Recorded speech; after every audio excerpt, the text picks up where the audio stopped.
নোয়াখালীর চাটখিলে ভীমপুর বহুমুখী উচ্চ বিদ্যালয়ের সিনিয়র শিক্ষক মোহাম্মদ হাবিবুর রসুল মহান আল্লাহর ডাকে সাড়া দিয়ে ৫ অক্টোবর ঢাকা মিরপুর ডেল্টা হাসপাতালে বিকেল ৩টায় চিকিৎসাধীন অবস্থায় পরবর্তী সফর গমন করেন। মৃত্যুকালে তার বয়স ছিল ৬১ বছর। তিনি সুনামের সাথে দীর্ঘদিন যাবৎ ভীমপুর উচ্চ বিদ্যালয়ে শিক্ষকতা করেছেন। চাটখিল পৌরসভার ৪ নং ওয়ার্ডের ভীমপুর গ্রামে হোসেন আলী ডাক্তার বাড়িতে ১৯৬৪ সালে জন্মগ্রহণ করেন তিনি। পিতা মরহুম আব্দুর রশিদ পেশায় একজন বিডিআর কর্মকর্তা।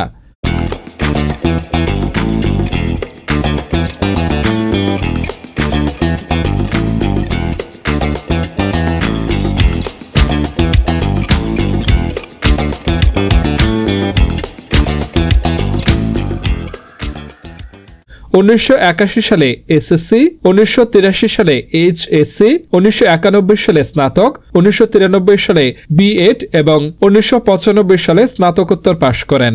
শিক্ষকতা জীবনে ১৯৮৭ সালের নভেম্বরের ২৭ তারিখে ভীমপুর উচ্চ বিদ্যালয়ে যোগদান এবং ১৯৮৮ সালে এমপিওভুক্ত হয়ে ২০২৪ সালে বিধি অনুযায়ী ৬০ বছর পূর্ণ হওয়ায় ৩৬ বছর ১ মাসের দীর্ঘ কর্মজীবন সমাপ্ত করেন।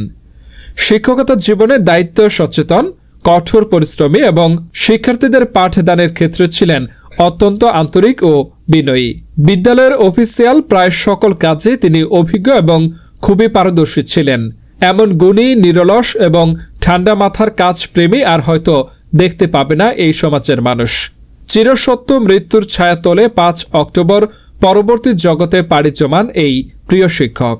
৬ অক্টোবর বাদ জোহর চাটখিল কামিল মাদ্রাসা মাঠে প্রথম জানাজা এবং বাদ আসর ভীমপুর মহিলা মাদ্রাসা মাঠে দ্বিতীয় জানাজার পর তাকে পারিবারিক কবরস্থানে দাফন করা হয়।